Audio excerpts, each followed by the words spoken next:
حضرت علامہ استاذ العلماء مفتی محمد شاہد مسعود صاحب وہ اپنا خطاب فرمائیں، اور مجمع کے اندر مفتی عمر فاروق صاحب بیٹھے ہیں، مفتی ظفر صاحب بیٹھے ہیں۔ میں گزارش کروں گا، اساتذہ ہیں، ہمارے سروں کے تاج ہیں، وہ سٹیج پہ تشریف لے ہیں۔ جس دور پہ نازاں تھی دنیا، اب ہم وہ زمانہ بھول گئے، اوروں کو جگانا یاد رہا، خود ہوش میں آنا بھول گئے۔ منہ دیکھ لیا آئینے میں، پر داغ نہ دیکھا سینے میں، جی ایسا لگایا جینے میں، مرنے کو مسلمان بھول گئے۔ آذان تو اب بھی ہوتی ہے، آذان تو اب بھی ہوتی ہے، مسجد کی فضا میں اے مسلم، جس ضرب سے دل ہل جاتے تھے وہ ضرب لگانا بھول گئے۔ آپ حضرات کے سامنے میں دعوت خطاب دیتا ہوں، حضرت علامہ مفتی محمد شاہد مسعود صاحب کو اپنا عالمانہ فاضلانہ خطاب فرمائیں۔ اس کو سادہ کر دے، بالکل سادہ۔ الحمدللہ رب العالمین، والصلاة والسلام علی سید الانبیاء والمرسلین، وعلی آلہ واصحابہ واتباعہ واہل بیتہ اجمعین، اما بعد فاعوذ باللہ من الشیطان الرجیم، بسم اللہ الرحمن الرحیم۔ یا ایہا الناس اتقوا ربکم الذی خلقکم من نفس واحدہ وخلق منها زوجها وبث منہما رجالا کثیرا ونساء واتقوا اللہ الذی تساءلون به والارحام ان اللہ کان علیکم رقیبا۔ قال النبی صلی اللہ تعالی علیہ وسلم، من احب سنتی فقد احبنی ومن احبنی کان معی فی الجنہ۔ صدق اللہ وصدق رسولہ النبی الکریم، ونحن علی ذلک لمن الشاہدین والشاکرین، والحمد للہ رب العالمین۔ محبت کے ساتھ درود پڑھ لیجیے۔ اللہم صلی علی محمد وعلی آل محمد کما صلیت علی ابراہیم وعلی آل ابراہیم انک حمید مجید۔ اللہم بارک علی محمد وعلی آل محمد کما بارکت علی ابراہیم وعلی آل ابراہیم انک حمید مجید۔ قابل سب تعظیم و تکریم معزز علماء کرام اور محترم معزز بزرگوں، دوستوں، عزیز نوجوان ساتھیوں، سن رہی ہوں تو قابل قدر ماؤں، بہنوں، بیٹیوں، آج کا یہ پروگرام اصل میں تو ایک شادی کے سلسلہ میں منعقد ہے۔ میں کوشش کروں گا کہ اس سے متعلق ہی کچھ دو چار باتیں عرض کر کے آپ حضرات سے اجازت چاہوں۔ دعا فرمائے اللہ جل شانہ حق سچ کہنے کی توفیق عطا فرمائے۔ لیکن پہلے ایک دو بات بطور تمہید کے سمجھ لیجئے۔ اسلام ایک مکمل دین ہے، اور ایک ایسا دین ہے جو زندگی کے ہر شعبے میں مکمل رہنمائی کرتا ہے، اور اسلام ایک ایسا عجیب دین ہے کہ جو اپنی تربیت کا آغاز پہلے دن سے کرتا ہے۔ دیکھیے، بچہ پیدا ہوتا ہے، اس کے کان میں آذان دی جاتی ہے۔ حضرت شاہ ولی اللہ محدث دہلوی رحمۃ اللہ علیہ نے بچے کے کان میں آذان دینے کی 70 حکمتیں لکھی ہیں۔ دو عرض کرتا ہوں صرف۔ فرماتے ہیں بچہ ماں کے پیٹ میں جب ہوتا ہے وہ ایک چھوٹا جہان ہے، چھوٹے جہان کی ظاہر ہے چیزیں بھی چھوٹی ہیں، دنیا کا جہان اس کی نسبت بڑا جہان ہے، اس کی چیزیں بھی بڑی ہیں، لہذا جو ہی یہ دنیا میں آئے گا تو اس کے ذہن میں جب بڑی بڑی چیزوں کو دیکھے گا تو ان کی بڑائی آئے گی۔ تو پہلے دن ہی حکم دیا شریعت نے، اس کے کان میں کہو اللہ اکبر، یہ چیزیں بڑی نہیں، اللہ بڑا ہے۔ اسلام نے اپنی تربیت کا آغاز کہاں سے کیا؟ سمجھ رہے ہیں بات؟ اس طرح شاہ ولی اللہ لکھتے ہیں بچہ پیدا ہوتا ہے، شریعت کا حکم ہے کان میں اذان دو. کیوں؟ کہا اس لیے کہ حدیث میں آتا ہے جب بچہ پیدا ہوتا ہے تو شیطان اس کو چوک لگاتا ہے جس سے وہ چیختا ہے. تو حدیث میں یہ بھی آتا ہے کہ جب اذان پڑھی جاتی ہے تو شیطان وہاں سے بھاگ جاتا ہے. اب بچہ پیدا ہوا، ادھر شیطان اس کو چوک لگانے کے لیے پہنچا، ادھر شریعت نے حکم دیا نہیں اس کے کان میں اذان دو، آواز لگاؤ اللہ اکبر اللہ اکبر، تاکہ یہ شیطان کے شر سے محفوظ رہ سکے. پھر اسلام کہاں تک تربیت کرتا ہے؟ آخری لمحے تک، آخری لمحے تک، زندگی کی آخری سانسوں تک. حتیٰ کہ جب انسان کا آخری وقت ہے، موت کے آثار ظاہر ہو رہے ہیں، اب شریعت کہہ رہی ہے کہ اس وقت میں کیا کام کرنا ہے. لقن الشہادہ، اس کے پاس بیٹھ کر کلمہ شریف پڑھنا ہے. کلمہ شریف پڑھنے کا کہنا نہیں ہے، مسئلہ بھی سمجھ لیجئے ساتھ. کلمہ شریف پڑھنے کا کہنا نہیں، اس کے پاس بیٹھ کر پڑھنا ہے تاکہ اس کو بھی پڑھنے کی ترغیب ہو جائے. اور اگر اس نے پڑھ لیا، جس شخص کی آخری کلام لا الہ الا اللہ ہو گئی، وہ دنیا میں حدیث میں آتا ہے 1000 سال بھی زندہ رہے تو اللہ تعالیٰ اس کی مغفرت فرما دیں گے. اور ایک عجیب لطیفہ بھی یاد آ گیا. اس حدیث کے جو راوی ہیں امام بخاری رحمۃ اللہ علیہ کے استاد ہیں احمد بن اشکاب رحمہ اللہ تعالی، انہوں نے اس حدیث کو نقل کیا ہے.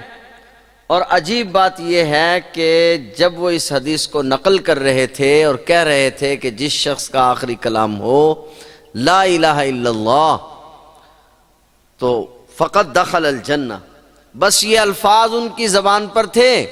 من کان آخر کلامہ، جس شخص کا آخری کلام، بس یہ الفاظ زبان پر آئے اور لا الہ الا اللہ کہتے ہوئے ان کی اپنی جان بھی نکل گئی. تو یہ بڑی عجیب بات ہے. میں جو بات کرنا چاہ رہا ہوں کہ اسلام اپنی تربیت کو وہاں تک جاری رکھتا ہے اور اس وقت تک انسان کی رہنمائی کرتا رہتا ہے کہ اس نے اس وقت میں کیا کام کرنا ہے، حتیٰ کہ موت کے آثار ظاہر ہو گئے اور اس وقت اسلام رہنمائی کر رہا ہے. موت کے آثار کیا ہیں بھائی؟ ویسے تو آثار کے بغیر بھی آ سکتی ہے، آثار کی محتاج نہیں ہے، لیکن آثار کیا ہیں؟ سانس تیز چلنا شروع ہو جائے، ناک ٹیڑھی ہو جائے، ٹانگیں اپنا سہارا چھوڑ دیں، آنکھیں آسمان کی طرف لگ جائیں، تو اب زندگی کے آثار کم ہیں. اب شریعت کہتی ہے کہ اس کے پاس بیٹھ کر کلمہ شریف پڑھو. اور اگر اس نے ایک بار کلمہ پڑھ لیا، اب نہ تو دوبارہ کلمہ پڑھنے کا کہو اور نہ اس کے ساتھ کوئی اور بات کرو، تاکہ اس کا آخری کلام لا الہ الا اللہ ہو جائے. تو میرے بات کرنے کا مقصد صرف اتنا ہے کہ اسلام نے کوئی شعبہ ایسا نہیں چھوڑا جس میں اسلام نے رہنمائی نہ کی ہو. تو یہ جو نکاح ہے اس میں بھی شریعت نے ہماری رہنمائی کی ہے. مگر اس سے پہلے میں ایک بات اور بطور تمہید کے کہنا چاہوں. آج ہم اکثر مجالس میں خود بھی ذکر کیا کرتا ہوں، نوجوانوں کو ترغیب دیا کرتا ہوں کہ بھئی اپنے والدین کی قدر کرو، اور کرنی چاہیے. والدین بڑی نعمت ہیں. نوجوان میری بات دھیان سے سنیں. دنیا میں جو آدمی بھی، جس آدمی نے بھی دنیا میں بڑا نام پایا ہے، خواہ وہ دنیا کے اعتبار سے ہو یا دین کے اعتبار سے، اس کے پیچھے اس کے والدین کا کردار ہے. اس کے بغیر ممکن نہیں. تو والدین کی وجہ سے انسان کو بلندی ملتی ہے، اس لیے والدین کی قدر کرو۔ مگر میں شادی کے موقع پر ایک اور بات عرض کیا کرتا ہوں جو بچوں سے نہیں والدین سے متعلق ہے۔ میری بات کو ذرا دھیان سے سمجھیں گے کہ ہم اولاد کو تو کہتے ہیں کہ اولاد والدین کی قدر کرے اور کرنی چاہیے، ضروری ہے۔ حقوق اللہ کے بعد حقوق العباد میں سب سے پہلا حق والدین کا ہے، لیکن والدین کو بھی چاہیے کہ وہ اپنے بچوں کی تربیت کچھ سوچ سمجھ کر کریں۔ والدین نے کیا سوچ سمجھنا ہے، بس اس پر میں نے کچھ عرض کرنا ہے۔ یہ جو اولاد ہے، اولاد یہ والدین کی کھیتی ہے، یہ اولاد والدین کی کل ہے، کل۔ جس طرح میں اپنی کھیتی کی حفاظت کرتا ہوں نا کہ یہ میری کل ہے، آئندہ سال میرا اچھا گزرے گا، اس طرح اگر میں چاہتا ہوں کہ میرا اگلا جہان اچھا گزرے تو مجھے اس بات کو سوچتے ہوئے اپنی اس کل پر محنت کرنا ہے کہ وہ کون سی تعلیم ہے، وہ کون سی تربیت ہے کہ جس کی وجہ سے جب میں دنیا سے رخصت ہو جاؤں گا تو کون سا عمل ہے جو میرا بیٹا یہاں کرے گا اور مجھے اس سے فائدہ پہنچے، میرے کل میں کام آئے گا۔ فیصلہ آپ پر ہے۔ اس پر ایک واقعہ یاد آیا، علامہ قرطبی نے تفسیر قرطبی میں یہ واقعہ نقل کیا ہے کہ حضرت یعقوب علیہ السلام اور یوسف علیہ السلام میں جب ملاقات ہوئی، 20 سال گزر گئے تھے، 24 سال تک لکھا ہے مفسرین۔ جب ملاقات ہوئی تو حضرت یوسف علیہ السلام نے اپنے والد گرامی حضرت یعقوب علیہ السلام سے کہا کہ ابا جان، مجھ میں اور آپ میں جدائی ہو گئی، ہو جاتی ہے جدائی۔ اول تو دنیا میں ملاقات ہو گئی، نہ ہوتی تو آخرت میں ہو جاتی۔ آپ نے رو رو کے میری جدائی میں آنکھیں کیوں سفید کر لی، صبر کیوں نہیں کیا؟ سمجھ رہے ہیں کچھ میری بات آپ؟ او بچوں، بیٹے خاموش ہو جاؤ، جزاک اللہ۔ میری بات بھئی آپ کو سمجھ میں آ رہی ہے؟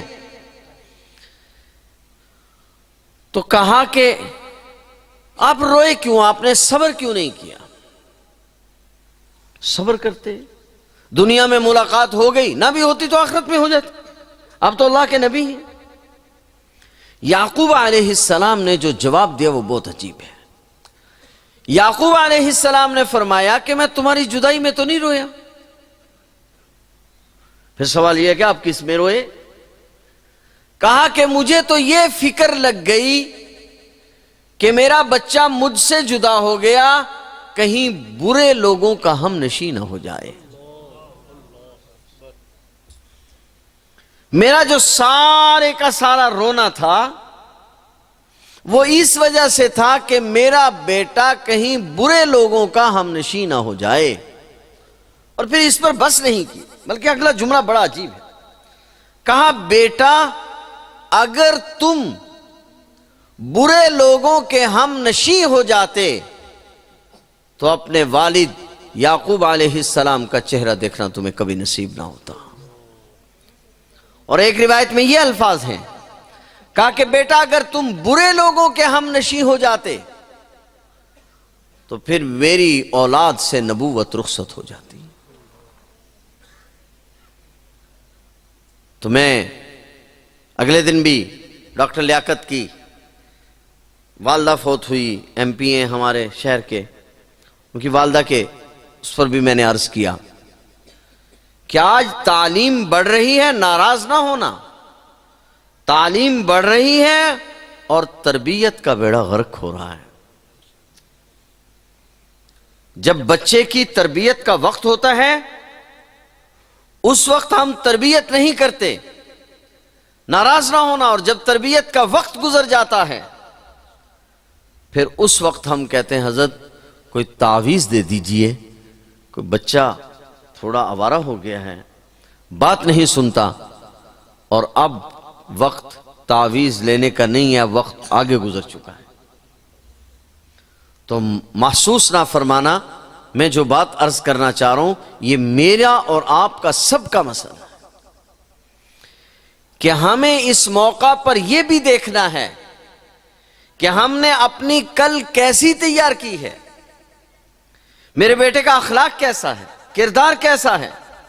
کل جب میں دنیا سے رخصت ہو جاؤں گا تو یہی اخلاق تو ہے، یہی کردار تو ہے جس کی وجہ سے مجھے فائدہ پہنچے گا۔ تو میں اور آپ اس بات کا سب سے پہلے ارادہ کریں کہ ہم اپنی اولاد کی تربیت اپنی کل کو سوچ کر کریں گے کہ ہم نے کیسی تربیت کرنی ہے کہ میری اولاد میری کل اچھی ہو جائے۔ تیسری بات، شادی کا موقع ہے، رشتہ دیکھتے وقت کیا ہمارے ذہنوں میں ناراض نہ ہونا، کیا ہمارے ذہنوں میں یہ بات ہوتی ہے کہ ہم ایسی بچی سے نکاح کریں جو اولاد کی تربیت صحیح کر سکے؟ ناراض نہیں ہونا۔ کیا ہمارے ذہن کے کسی خانے میں بھی یہ بات ہوتی ہے کہ ایسی بچی ہم لیں، ہماری زبان پر یہ الفاظ تو ہوتے ہیں کہ پڑھی لکھی بچی ہونی چاہیے، کیا اس وقت یہ بھی خیال ہوتا ہے کہ ایسی پڑھی لکھی بچی ہو جو بچے کو اخلاق سکھائے گی، ایسی پڑھی لکھی بچی ہو جس کی وجہ سے اولاد سمجھدار ہوگی، جو اپنی اولاد کی تربیت صحیح کر سکے گی؟ جب ہم بچے کو دیکھنے کے لیے جا رہے ہوتے ہیں کیا ہمارے ذہنوں میں یہ بات بھی ہوتی ہے کہ ہم ایسے لوگوں کو رشتہ دیں جس سے ہمارا پردہ باقی رہ سکے، جس سے ہماری عزت و آبرو باقی رہ سکے، جس سے ہماری بچی دیندار رہ سکے، ان کی اولاد دیندار ہو؟ کیا ہمارے ذہنوں میں یہ بات ہوتی ہے؟ اور اگر ہمارے ذہنوں میں یہ بات نہیں ہے تو پھر ہم اولاد کے جنید بغدادی بننے کی توقع لیے کیوں بیٹھے ہیں؟ ناراض نہیں ہونا۔ تو سب سے پہلی بات یہ ہے کہ شادی کے موقع پر میں اور آپ سب یہ ارادہ کریں، جس طرح میں اپنے بیٹے کی شادی کے موقع پر ارادہ کرتا ہوں کہ میں نے ارادہ کیا ہے میں اپنے بیٹے کی شادی کرنے لگا ہوں، میں نے ارادہ کیا ہے میں اپنے تمام رشتہ داروں کو مناؤں گا، چنانچہ ہم ایسا کرتے ہیں، ناراض رشتہ دار، برادری، تعلق والے سب کو مناتے ہیں۔ کیا ہم نے یہ بھی کبھی سوچا ہے کہ اس شادی میں ایسے کام کروں گا جس سے اللہ کا رسول بھی راضی ہوگا، اللہ بھی راضی ہوگا؟ کیا اس بات کی فکر بھی ہم نے کی ہے؟ نبی کریم صلی اللہ علیہ وسلم نے تو یہ فرمایا کہ برکت والا نکاح وہ ہے جس میں اخراجات کم ہوں۔ حضور نبی کریم صلی اللہ علیہ وسلم تو فرمانے نکاح کو عام کرو، میں اس کے لیے اتنی مشکلات کیوں بنا رہا ہوں؟ میں 2-3 واقعے عرض کرتا ہوں، شاید بات تھوڑی میری آسان ہو جائے۔ نبی کریم صلی اللہ علیہ وسلم نے اعلان نبوت کے بعد حضرت عثمان غنی رضی اللہ تعالی عنہ کے علاوہ حضرت علی رضی اللہ تعالی عنہ سے اپنی بیٹی کی شادی کی، حضرت فاطمہ سلام اللہ علیہا۔ آپ غور فرمائیں گے کہ حضور علیہ السلام نے رشتہ دیتے وقت کس بات کا لحاظ کیا؟ بس میں اسی نکاح کو بنیاد بنا کر کچھ باتیں عرض کروں۔ حضور علیہ السلام کی سب سے لاڈلی بیٹی ہیں سیدہ فاطمہ سلام اللہ علیہا۔ ہم مانتے ہیں یا نہیں مانتے؟ ہمارا ایمان ہے نا۔ حضور علیہ السلام کی 4 بیٹیاں ہیں، سیدہ زینب سلام اللہ علیہا، سیدہ رقیہ، سیدہ ام کلثوم، سیدہ فاطمہ الزہرا سلام اللہ علیہا۔ اور نواسیاں کتنی ہیں؟ ویسے سنی اس کو کہتے ہیں جس سن کر مسلمان ہوا ہو، جسے پتہ شتہ کوئی نہ ہو، معلومات کوئی نہ ہو۔ ہمیں تو 2 نواسوں کا پتہ ہے، 2 نواسے مشہور ہیں۔ بات کیونکہ نکاح کی چل رہی ہے نا۔ حضور نبی کریم صلی اللہ علیہ وسلم کی پہلی بیٹی ہیں، نام کیا ہے؟ سیدہ زینب سلام اللہ علیہا۔ سیدہ زینب جب پیدا ہوئی اور حضور نبی کریم صلی اللہ علیہ وسلم کی خدمت میں آپ کو لے جایا گیا تو حدیث میں آتا ہے حضور علیہ السلام نے حضرت زینب کو دیکھا اور سیدہ زینب کے ہاتھوں کو دیکھا، ہاتھوں کو چوما اور سیدہ خدیجہ رضی اللہ تعالیٰ عنہ کے پاس لے گئے اور جا کر کہا خدیجہ دیکھنا زینب کے ہاتھ محمد رسول اللہ صلی اللہ علیہ وسلم کے ہاتھوں کی طرح نہیں ہیں۔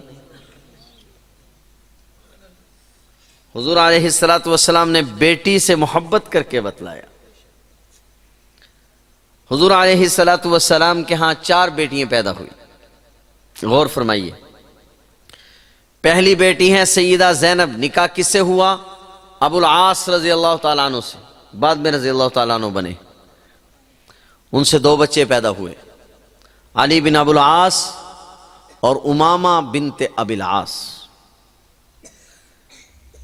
حدیث میں آتا ہے نا، ہم حدیث سنایا کرتے ہیں کہ نبی کریم صلی اللہ علیہ وسلم خطبہ دے رہے تھے، خطبے کے دوران حضور علیہ السلام کے ایک نواسے آ گئے اور آپ نے خطبہ چھوڑ کر ان نواسوں کو اٹھا لیا۔ بات صحیح ہے،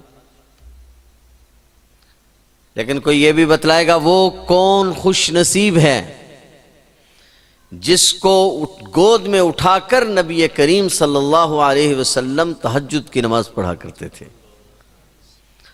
وہ سیدہ زینب کی بیٹی ہیں سیدہ امامہ بنت ابی العاص، جن کے بارے میں سیدہ فاطمہ سلام اللہ علیہا نے اپنے انتقال کے وقت حضرت علی سے فرمایا کہ میرے بعد اگر تم کسی سے نکاح کرنا چاہو تو میری بھانجی امامہ سے نکاح کرنا۔ پھر حضرت علی نے ان سے نکاح کیا۔ سمجھ رہے ہیں بات؟ کیونکہ بات چل رہی ہے نکاح سے متعلق، اس لیے یہ بات درمیان میں آ گئی۔ دوسری بیٹی ہیں سیدہ رقیہ رضی اللہ تعالیٰ عنہ، نکاح کس سے ہوا؟ حضرت عثمان غنی رضی اللہ تعالیٰ عنہ سے۔ ان کے ہاں ایک بیٹا پیدا ہوا حضرت عثمان غنی سے، اس کا نام ہے عبید اللہ، بچپن میں 5 سال کی عمر میں فوت ہو گئے۔ پھر ان کا انتقال ہو گیا، حضور علیہ السلام نے اپنی دوسری بیٹی دے دی حضرت ام کلثوم رضی اللہ تعالیٰ عنہ، ان سے کوئی اولاد نہیں ہوئی۔ حضور علیہ السلام کی چوتھی بیٹی ہیں سیدہ فاطمہ سلام اللہ علیہا، نکاح کس سے ہوا؟ جی حضرت علی رضی اللہ تعالی عنہ سے میں بات کرنا چاہتا ہوں نکاح کی۔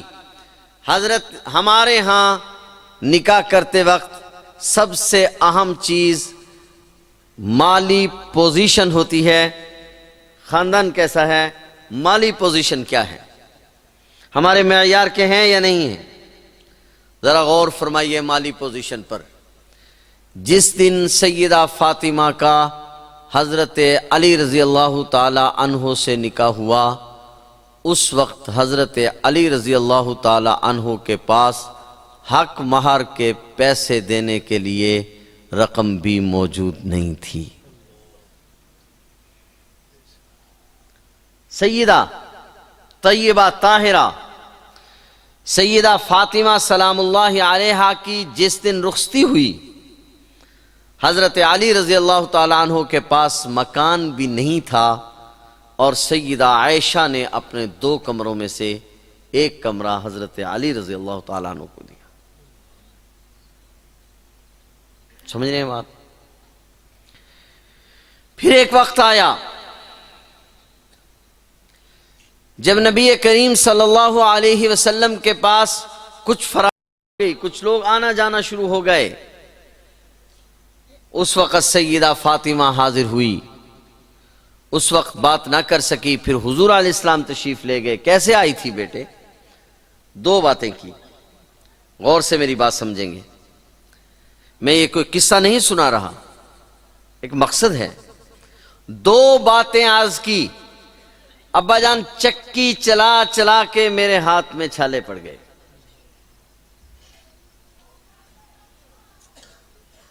حضور علیہ السلام چاہتے تو خادمہ نہیں دے سکتے تھے؟ جی نوکرانی نہیں دی جا سکتی تھی؟ اگر حضور علیہ السلام اپنی بیٹی کے ساتھ نوکرانی بھیج دیتے تو پھر آئندہ کسی غریب کی بچی کا رشتہ نہ ہوتا جب تک اس کے ساتھ کام کرنے والی خادمہ نہ ہوتی۔ بات کچھ سمجھ رہے ہیں؟ سیدہ نے عرض کی ابا جان چکی چلا چلا کے، حدیث کے الفاظ ہیں، ہاتھ میں چھالے پڑ گئے ہیں، مشکیزہ اٹھا اٹھا کر میری کمر پر نشان پڑ گئے ہیں، مجھے خادم دے دیجئے کوئی۔ نبی کریم صلی اللہ علیہ وسلم نے فرمایا میں تمہیں ایسے کلمات نہ بتلاؤں؟ سبحان اللہ۔ امت کی فکر ہے، امت کی بچیوں کی فکر ہے، میں تمہیں کلمات نہ بتلاؤں؟ پھر آپ علیہ السلام نے کلمات ارشاد فرمائے اور فرمایا یہ خادم سے بہتر ہے، تاکہ غریب کی بچی نہ بیٹھی رہے۔ حضور علیہ السلام نے جس نوجوان سے رشتہ کیا، علمی معیار تو بہت بلند ہے، علمی معیار تو اتنا بلند ہے کہ علماء نے لکھا ہے کہ اگر سب صحابہ کا علم ترازو کے ایک پلڑے میں رکھ دیا جائے اور 2 صحابہ کا علم ترازو کے ایک پلڑے میں رکھ دیا جائے تو ان کا علم والا پلڑا بھاری ہو جائے گا۔ اس میں پہلا نام حضرت علی کا رضی اللہ تعالیٰ عنہ۔ علمی پوزیشن تو بہت بلند ہے، لیکن مالی پوزیشن یہ ہے۔ حضور نبی کریم صلی اللہ علیہ وسلم نے گویا کہ صحابہ کرام میں رشتہ کرتے وقت اخلاق کا معیار دیکھا، ایمان کا معیار دیکھا۔ حضور علیہ السلام نے دولت کا معیار نہیں دیکھا۔ ہمیں بھی رشتہ کرتے وقت اخلاق کا معیار دیکھنا ہوگا، علم کا معیار دیکھنا ہوگا، دین کا معیار دیکھنا ہوگا۔ جب ہم دین کا معیار نہیں دیکھیں گے، میں دنیا دار لوگوں کی بات نہیں کر رہا، ناراض نہ ہوں، ہم دیندار لوگوں کی یہ حالت ہے۔ اللہ تعالی ہمارے حال پر رحم فرمائے۔ تو پہلی بات یہ عرض کروں کہ رشتہ کرتے وقت ہمیں دیکھنا چاہیے کہ ہم کیسا رشتہ کر رہے ہیں، یہ بچی ہماری اولاد کی تربیت کر سکتی ہے یا نہیں کر سکتی۔ رشتہ ہو گیا، نکاح پر آج ایک محدود اندازے کے مطابق کم از کم 50%، بہت محدود اندازہ لگا رہا ہوں ورنہ اس سے زیادہ ہے، کم از کم 50% لوگ وہ ہیں جو قرض لے کر شادی پر خرچ کرتے ہیں۔ ایسا ہے یا نہیں؟ اور پھر بعض تو بیچارے ایسے ہیں کہ اس قرضے کو ادا کرتے کرتے دنیا سے رخصت ہو جاتے ہیں اور وہ قرضہ ادا نہیں ہوتا، اور وہ پیسے ہم نے نکاح پر خرچ نہیں کیے ہوتے۔ ماشاءاللہ ماشاءاللہ،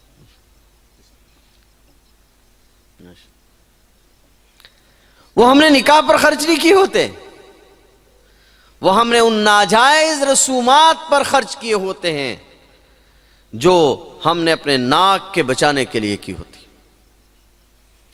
نبی کریم صلی اللہ علیہ وسلم اس ساری کائنات میں سب سے بڑے ہیں، اللہ کی مخلوق میں سب سے افضل اور اعلیٰ ہیں۔ ہمارا ایمان ہے یا نہیں؟ تو حضور علیہ السلام کی ناک، حضور علیہ السلام نے بھی اس ناک کی فکر کی جس کی ہم فکر کر رہے ہیں۔ ایک صحابی رضی اللہ تعالیٰ عنہ کے کپڑوں پر حضرت عبد الرحمن بن عوف رضی اللہ تعالیٰ عنہ، غریب صحابی نہیں ہے۔ آج ہمارے پاس جب تھوڑے سے پیسے آ جاتے ہیں، دماغ میں یہ بھی آ جاتا ہے کہ میرے پاس تو پیسے ہیں، غریب آدمی بیچارہ نہ کرے، یہ تو شریعت کا حکم ہے کہ غریب آدمی نہ خرچ کرے، میرے پاس تو پیسے ہیں۔ سوال یہ ہے کہ کیا صحابہ کرام کے پاس پیسے نہیں تھے؟ کیا سارے غریب تھے؟ بخاری شریف میں جلد ثانی میں، بلکہ جلد اول میں روایت ہے، حضرت زبیر بن عوام رضی اللہ تعالیٰ عنہ کا جب انتقال ہوا تو آپ پر 4 کروڑ درہم قرض تھا۔ کتنا؟ 4 کروڑ درہم۔ لوگ امانت رکھتے تھے، آپ امانت نہیں لیتے تھے، کہتے مجھے قرض دے دو، جب تمہیں ضرورت ہوگی لے لینا۔ تو اپنے بیٹے کو بتلایا کہ مجھ پر اتنا قرض ہے، اس کے علاوہ بھی تم حج کے موقع پر اعلان کرنا۔ لمبی بات ہے، جو بات میں عرض کرنا چاہ رہا ہوں ذرا غور فرمائیے۔ آپ کی 4 بیویاں تھیں اور 18 لڑکے تھے، 9 لڑکیاں تھیں۔ بیوی کو جو حصہ ملتا ہے وہ 8واں حصہ ملتا ہے۔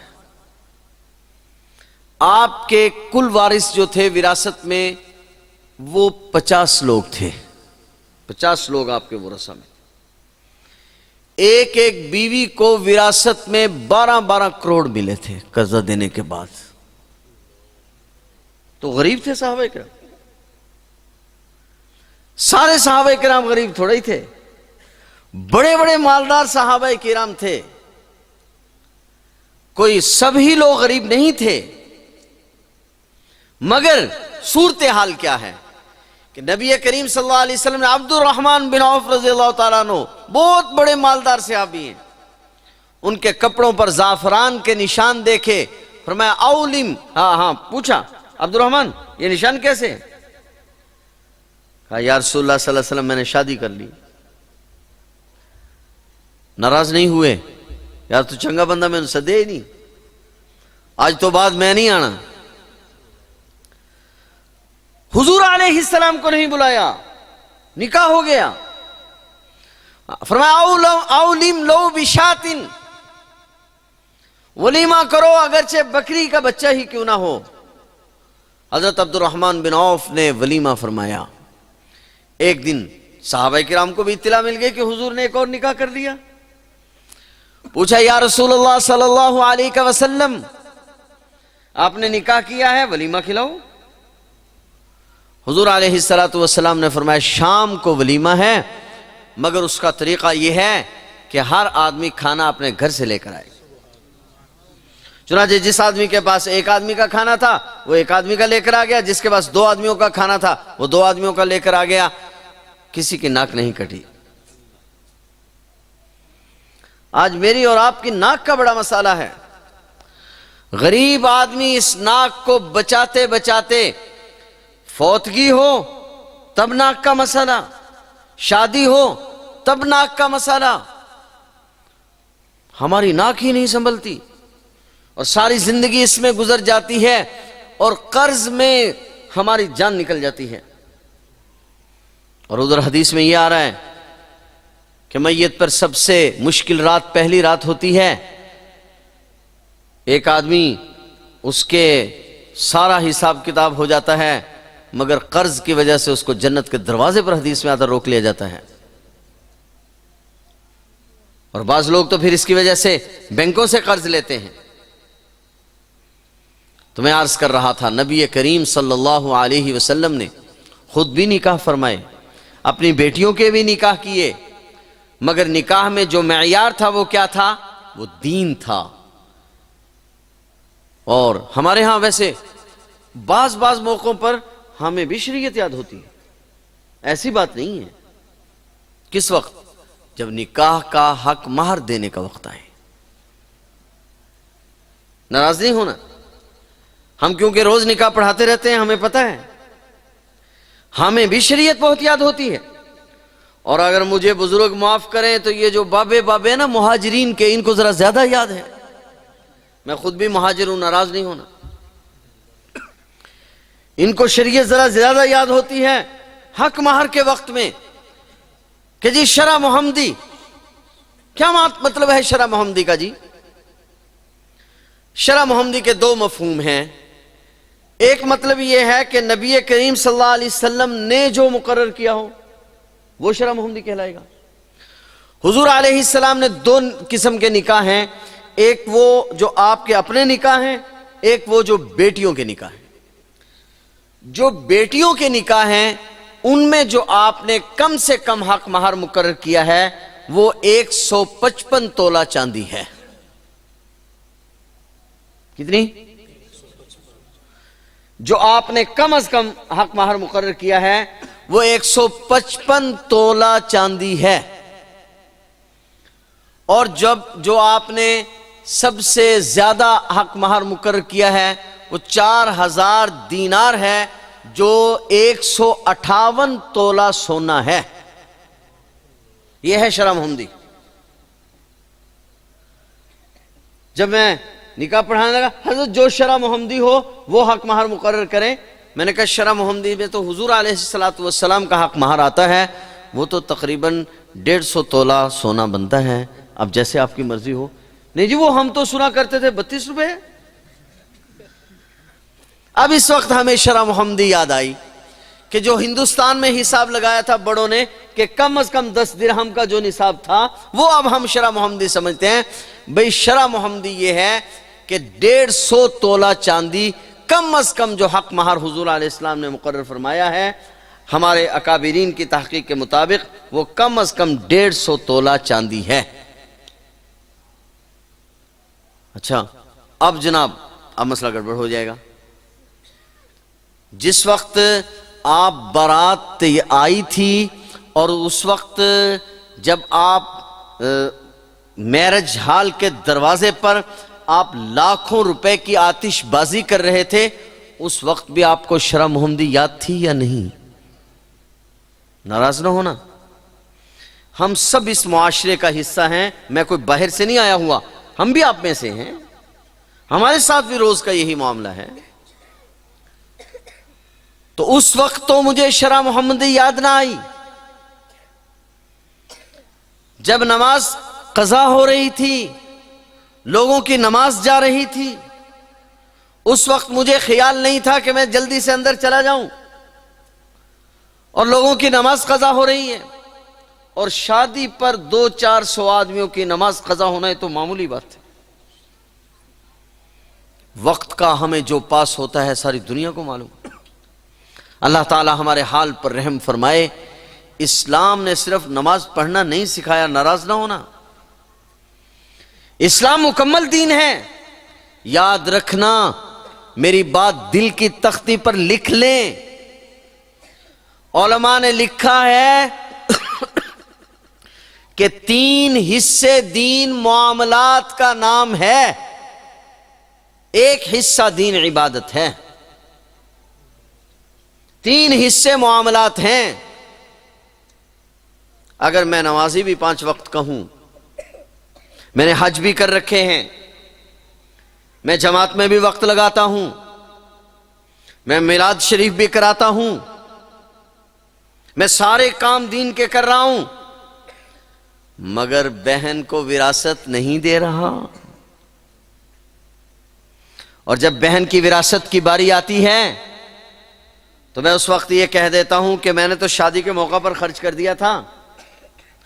اگر آپ نے اپنے ایک بیٹے کو باہر بھیجا تعلیم کے لیے اور اس پر لاکھوں روپیہ خرچ کیا، تو کیا آپ اپنے اس بیٹے کو وراثت سے محروم کرتے ہیں کہ میں نے تو تعلیم پر خرچ کر دیا تھا؟ کرتے ہیں ہم ایسا؟ ایسا نہیں کرتے۔ تو بیٹی کو کیوں وراثت سے محروم کرتے ہیں؟ بس ایک حدیث مجھے یاد آ رہی ہے بڑی عجیب۔ نبی کریم صلی اللہ علیہ وسلم تشریف فرمائیں، ایک صحابی رضی اللہ تعالیٰ عنہ بھی بیٹھے ہوئے ہیں، ان صحابی کا بچہ دوڑتا ہوا صحابی کے پاس آیا۔ صحابی رضی اللہ تعالیٰ عنہ نے اس بچے کو اٹھایا، بوسہ دیا، گود میں بٹھا لیا۔ تھوڑی دیر کے بعد اس صحابی کی بچی دوڑتی ہوئی آ گئی۔ صحابی رسول نے بچی کو اٹھایا، اٹھا کر گود میں لیا اور بٹھا لیا، بوسہ نہیں لیا۔ بیٹا آیا تھا تو بوسہ بھی لیا تھا، بیٹی آئی تو بوسہ نہیں لیا۔ سرکار دو عالم صلی اللہ علیہ وسلم نے فرمایا تم نے ظلم کیا، تم نے ظلم کیا۔ جو نبی اس مسئلے میں اتنا حساس ہے، وہ بہن کی وراثت کو ہضم کرنے کی اجازت دیتا ہے؟ وہ شریعت اس کی اجازت دیتی ہے؟ تو ہمیں ان مواقع پر ان باتوں پر بھی غور کرنا ہوگا کہ نکاح میں اہم چیز کیا ہے کہ نکاح میں خرچہ کم ہو۔ برکت والا نکاح وہ ہے جس میں خرچہ کم ہو۔ برکت والا نکاح کون سا ہے؟ جس میں سنت کا اہتمام ہو۔ حضرت تھانوی رحمۃ اللہ علیہ فرماتے تھے یہ جو شادی ہے نا، بس اس کا ایک آسان حل ہے کہ اس کے اوپر سے 3 نقطے کاٹ دو۔ اس کو شادی کر دو، سارا کام آسان ہو جائے گا۔ یہ جو 3 نقطے ہیں نا، یہ اوپر گڑبڑ ہیں۔ اگر اس کو اوپر سے کاٹ دو گے، اس کو سادہ کر دو گے، بڑے لوگوں کی باتیں بڑی عجیب ہوتی ہیں، اس کو سادہ کر دو گے تو بس کام آسان ہو جائے گا۔ اگر ہم اس کو سنت کے مطابق کرنے کی کوشش کریں گے تو آپ یقین کرو کہ کام بہت آسان ہو جائے گا۔ اور جوں ہم سنت سے دور جائیں گے، اپنی جان بھی جکڑی جائے گی، اور یہ بھی یاد رکھیں کہ جو ہم اپنی جان پھنسا لیتے ہیں قرضے میں، اور پھر مرتے وقت تک ہم اس غم کو ساتھ لے کر جاتے ہیں، اس کی کیا ضرورت ہے؟ اس کی کوئی ضرورت نہیں ہے۔ ناک وہ ہے، ناک دین پر قائم رہنے میں ہے۔ ہم ہر وقت تو پڑھ رہے ہیں وَتُعِزُّ مَن تَشَاءُ، عزت کا مالک کون ہے؟ عزت تو اللہ دیتا ہے۔ حدیث میں آتا ہے کہ ساری دنیا کے قلوب اللہ کی 2 انگلیوں کے درمیان میں ہیں۔ جب کسی سے محبت کرتا ہے تو جبرائیل علیہ السلام سے کہتے ہیں، جبرائیل سورج طلوع ہو رہا ہے، اعلان کرو جہاں جہاں سورج کی شعائیں پڑ رہے ہیں ان کو بتلا دو کہ میں فلاں بندے سے محبت کرتا ہوں، لہذا اللہ کی ساری مخلوق اس سے محبت کرتی ہے۔ لہذا مخلوق کے دل اللہ کی 2 انگلیوں کے درمیان میں ہیں، جس طرف چاہتے ہیں پھیر دیتے۔ تو بات بڑی لمبی ہو گئی، میں عرض تو یہ کرنا چاہ رہا تھا کہ اسلام مکمل دین ہے۔ اسلام نے ہمیں جو راستہ بتلایا ہے وہ یہ ہے کہ ہم نے نکاح میں پہلی چیز دیکھنی ہے دین، بچے کی تربیت، پھر خود اپنی اولاد کی تربیت۔ اور بات لمبی ہوئی جا رہی ہے، اولاد کی تربیت میں سب سے اہم جو رول ہے، سب سے اہم جو کردار ہے، سب سے اہم جو بات ہے وہ صحبت ہے، یاد رکھنا۔ اچھے لوگوں کی صحبت میں ہمارے بچے بیٹھیں گے، اچھی باتیں کریں گے، برے لوگوں کی صحبت میں بیٹھیں گے تو بری باتیں کریں گے۔ آج اس کا فقدان ہے، تو ہم اپنے بچوں کے لیے اچھی سوسائٹی کا انتخاب کریں، اچھے اداروں کا انتخاب کریں، اور ان کی تربیت کی کوشش کریں۔ جو تربیت ہم نے کرنی ہے یہ دیکھ کر کرنی ہے کہ یہ ہماری کل ہے۔ بس ایک قاری صاحب کا واقعہ یاد آ رہا ہے، سنا کے اجازت چاہوں گا۔ قاری طیب صاحب رحمۃ اللہ علیہ نے اپنا واقعہ لکھا ہے کہ جب میں نے قرآن کریم حفظ کیا تو میرے والد مولانا محمد احمد صاحب نے مجھے بلایا اور بلا کر کہا، محمد طیب، میں نے تمہیں قرآن تمہارے لیے نہیں اپنے لیے پڑھایا ہے۔ میں نے تمہیں قرآن تمہارے لیے نہیں پڑھایا، میں کل کی بات کر رہا ہوں کہ اپنی کل تیار کرنی ہے۔ میں نے تمہیں قرآن تمہارے لیے نہیں اپنے لیے پڑھایا۔ اور اگلا جملہ بہت عجیب کہا بیٹا مجھے بھولنے میں ذرا دیر کرنا۔ بھول تو جانا ہی ہے، ہم اپنے بڑوں کو نہیں بھول گئے، تو جب ہم بھول گئے ہمیں کیوں نہیں بھولیں گے لوگ؟ ہمیں بھولیں گے۔ خواجہ مجذوب کا غالباً شعر ہے نا، کل پاؤں میرا ایک کاسہ سر پہ جو آ پڑا، استخانے شکستہ سے وہ چور تھا۔ کل میں گزر رہا تھا قبرستان سے، ایک بادشاہ کے سر پہ میرا پاؤں آ گیا، کل پاؤں میرا ایک کاسہ سر پہ جو آ پڑا، استخانے شکستہ سے وہ چور تھا۔ بولا دیکھ کر چل بے خبر راہی، میں بھی کل کسی کا سر پر غرور تھا، کل میری بھی بڑی بات تھی۔ تو کہا مجھے بلا کر کہا بیٹا مجھے بھولنے میں ذرا دیر کرنا، بھول تو جانا ہی ہے، ذرا دیر کرنا، میں نے تمہیں قرآن اس لیے پڑھایا۔ حضرت نے جب یہ واقعہ سنایا تو اس وقت آپ کے والد ماجد کی وفات کو 30 سال گزر چکے تھے۔ کتنے؟ فرمایا پھر میں نے اپنے والد کو بھولنے میں دیر کی۔ میں نے اپنے والد کو بھولنے میں کتنی دیر کی؟ 30 سال۔ 30 سال مغرب کی نماز میں اوابین کے نفلوں میں ایک پارہ پورے 30 سال تلاوت کیا، سفر، حضر، بیماری، صحت میں کبھی ناغہ نہیں کی۔ فرمایا میں نے اپنے باپ کو بھولنے میں تاخیر کی۔ اللہ ایسی اولاد سب کو نصیب فرمائے۔ تو ہمیں اپنی کل کو دیکھ کر اپنے بچوں کے رشتے کرنے ہیں، اپنی کل کو دیکھ کر اپنے بچوں کی تربیت کرنی ہے۔ اللہ تعالی ہم سب کو عمل کی توفیق عطا فرمائے۔ واخر دعوانا